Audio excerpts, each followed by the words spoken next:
I've been reading Ishion Hutchinson's poems for many years. This is his third collection, and his poems and the books as a whole always move me profoundly.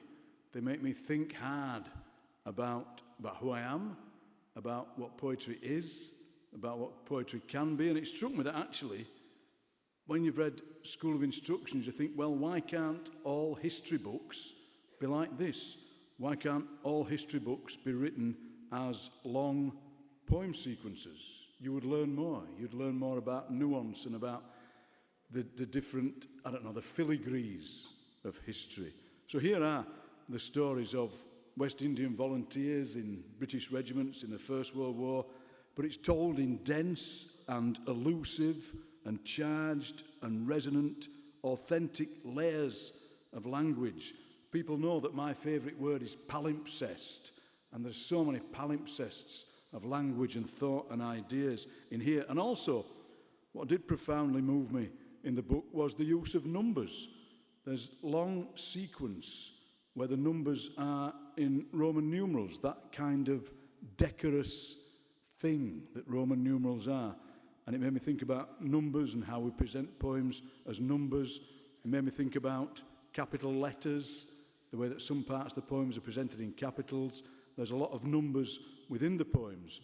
And honestly, you read this book and it makes you want to learn more about that history, but it makes you want to wish that that history was written in this way, in this voice, and in this style. Ishion Hutchinson.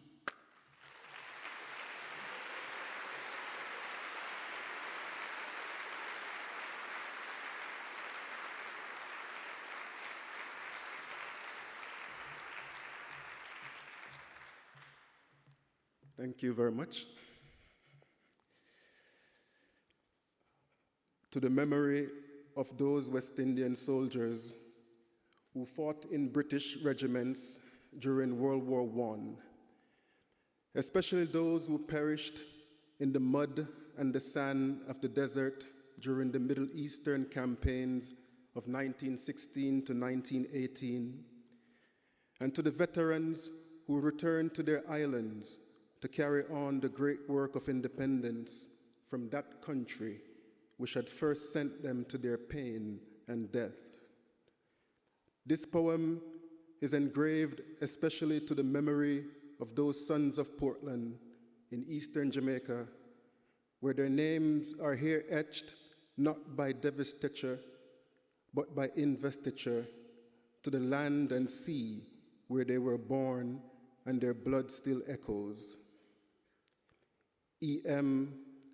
Abendana, S. Williams, L. Moore, J. Douglas, A.C. Smith, J. Anderson, S. Ming, E. Allen, L. A. Murray, G. Brown, H. Wilson, L. Fowles, P. Brown, F. L. A. Dunn, I. Giscombe, W. Deacon, C. Smith, L. A. Duffus, E. Anderson, H. Finn, W. Fraser, J. Phillips, W. M. Goff, A. Brown, I. Anderson, E. Main, T. Anderson, J. Myrie, N. Allen, T. Williams, D. Dacus, T. B. Keach, J. Mitchell, R. Oakley, J. Nichols, H. Phillips, J. Burrell, R. Roberts, W. Moore, R. Sherwood, H. Burke, C. Skyers, J. T. Williams, A. Weber, W. Williams, A. Moody, E. Ashley, J. Walker, E. Dice.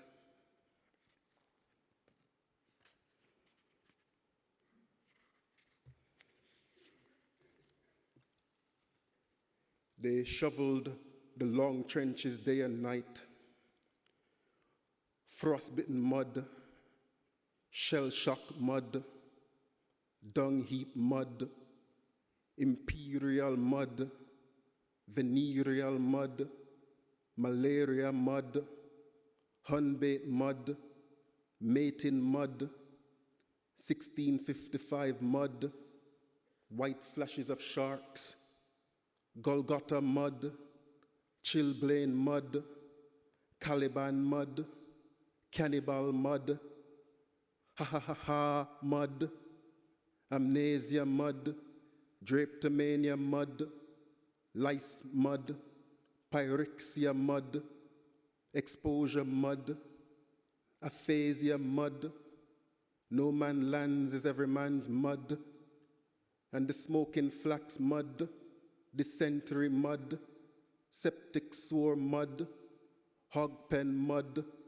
nephritis mud, constipated mud, fate mud, sandfly fever mud, rat mud, Sheol mud, Shrees mud, Adju mud, Asquith mud, parade mud, scabies mud, mum's mud, memra mud, pneumonia mud, menemetical aparsin mud, civil war mud, and darkness and worms will be their dwelling place mud, Yah's mud, Gog mud, Magog mud, God mud, Canaan the unseen has promised saw mud. They resurrected new counter kingdoms by the arbitrament of the sword mud.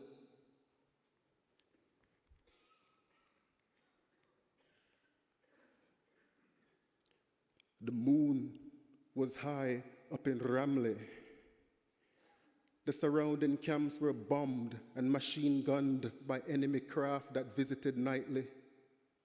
Bell, the old Baccabush shanty shapeshifter, blasting thunderbolts in Ramleh. Cooley Royal Rosalie retraced herself to untouchable. The southern eastern sky was a single collapsing star. Rin tin tin tin. He hid in latrine stalls from Ricketts' brain Sadducees on patrols.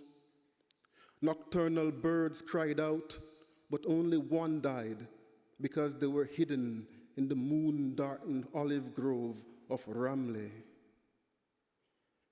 Then again at Christmas, the boy's hands were high with the murder of sorrel. He was told to whitewash the long walls of Exodus funeral supplies and services in Anatobe. Heat spangled the seaside as he muttered in acute strangler, "Amen, I was seized. Amen again, I was not seized. Amen, I suffered. Amen again, I did not suffer."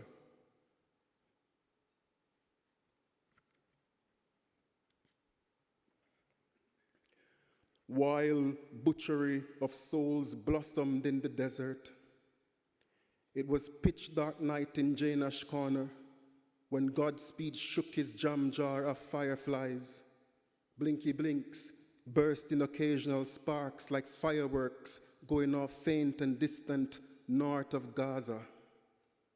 No rest for Rosalie, Rosalie, Rosalie, ever rushing to the biting calls of her name from the ash yard.